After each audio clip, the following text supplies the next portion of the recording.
A land of beauty and fertility, dreamers and peace. From the A-listers to the enlightened, a place for people to come from all over the world to celebrate nature and recharge. Like many other Sydney-siders on a quest of self-discovery, I've come here to the infamous Byron Bay, hoping that among these crystal mountains and mystic oceans, I'll find some of the answers to the most profound questions of life. From the ultra-healthy to the ultra-wealthy, Byron has been attracting attention to itself for millennia. The real question is, why? My quest begins with a short but very average flight from Sydney. The first thing I notice is a gorgeous ambient temperature of about 19 degrees. But I'm still in Ballina. I need to hit the streets of Byron ASAP and get some answers. We've been here 22 years. People who come here and do yoga or have experiences here because of the ley lines and the general energy, they take that back to their community where they go. The Aboriginals have advised that we shouldn't live here because the energy is so strong. It's a meeting and gathering place. So it definitely does affect people. I've had people break down and cry in the shop. Ley lines are energy grids that are coming through under the planet. So it's energy grids under the earth that put energy through to our bodies, to us, to our minds, to our hearts. I had no idea there was so much more to Byron than swanky beach house Airbnb rentals that lay empty most of the nights because they're too expensive for people to afford. There's possibly a structure under here actually attracting these Teslas and Range Rovers and backpackers. I've never been infatuated in crystals, but I'm still no doubting Thomas either. I had to become one with this place, with this culture, and my Zara outfit from Bondi Junction wasn't helping.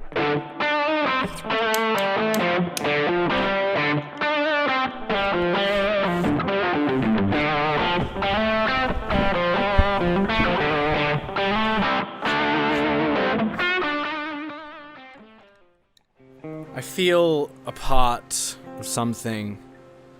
I've only been here for 45 minutes, but I feel like I've been here for lifetimes. But I'm still not satisfied. Byron's gotten so popular these days. Everyone wants to kind of live here. That's what I'm wondering. Why does everyone want to live here? I don't know. I think it's definitely the people in Byron that make it kind of how it is. Oh, nothing like being a local. But I still haven't eaten since Sydney Airport. I've heard the farmers market is a great place to go to meet some cool new people. My name's Cool. Byron is very special to me. This market is all yay! That's what makes it special to me. People, the people. I love the land. So every time that I just arrive to the ocean or the forest, I can drop into a deeper state of peace. Then we had the fortune of talking to another group of local filmmakers.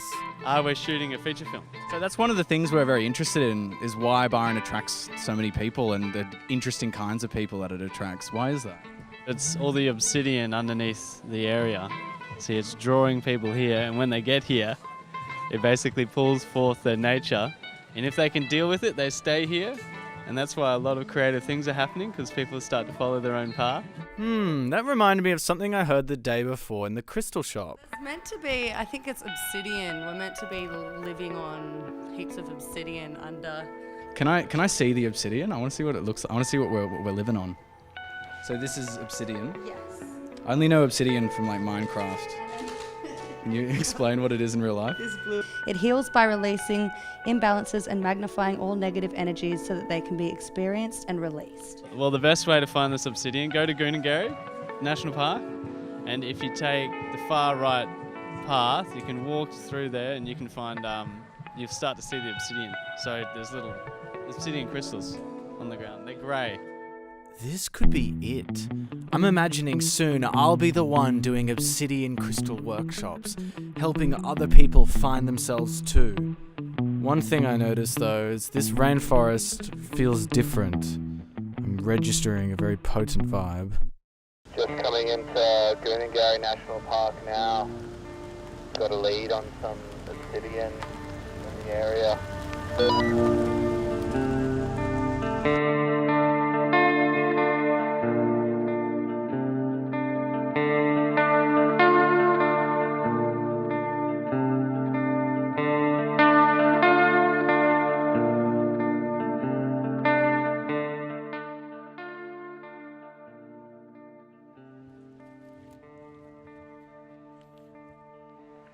I found some.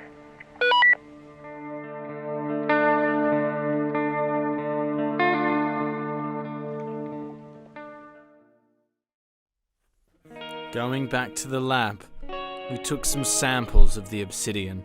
With really zero idea what we were doing, the camera crew and I decided we would go to the Crystal Castle to see if I could learn a thing or two about crystals and their healing powers.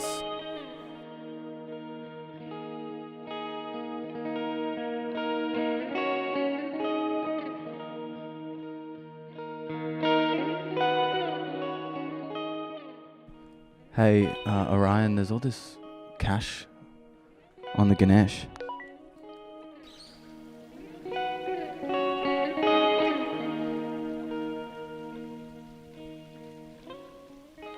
This is such a vibe.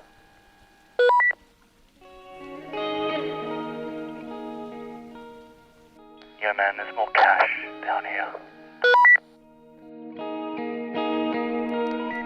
Copy that. I think there's enough for a veggie burger.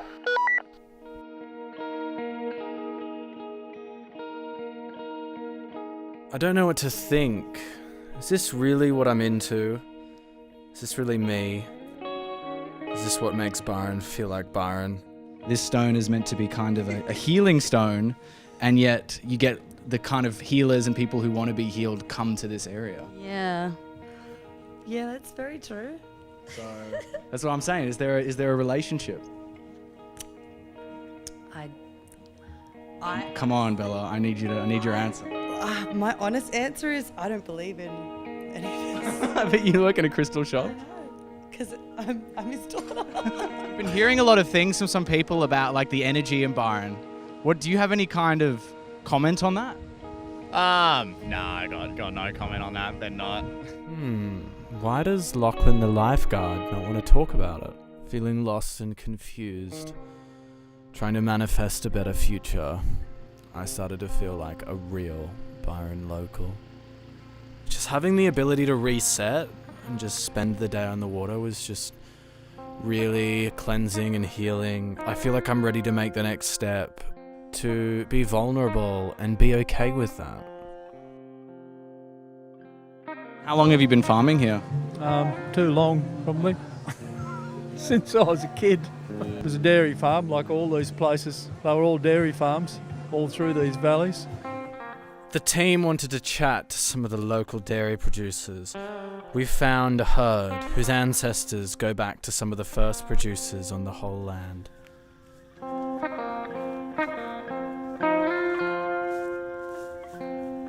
think I've pissed off some of the locals. But at this point in the doco, there's been enough bull. I think it's time I get some real answers.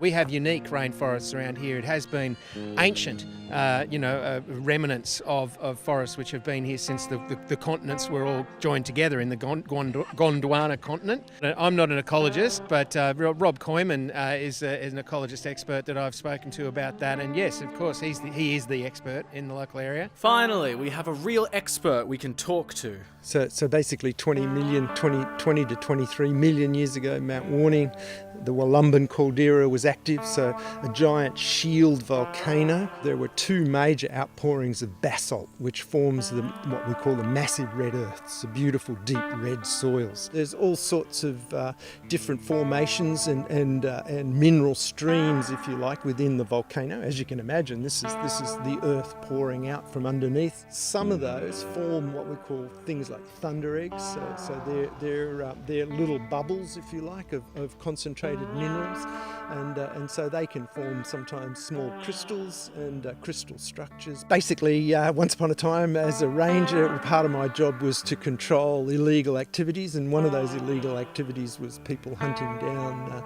things like that. So the answer to the question is yes, I do. And am I going to tell you where they are and all about them? The answer is no. It's been a really interesting last 48 hours. I've learnt some really amazing things, but most of all, I've met some really cool people. And although I sit here, ready to fly, and yet I'm still clasping my wings like some ancient spiritual pilgrim. I am that pilgrim. I am that disciple. I am becoming the perfect receptacle. I am becoming Arjuna.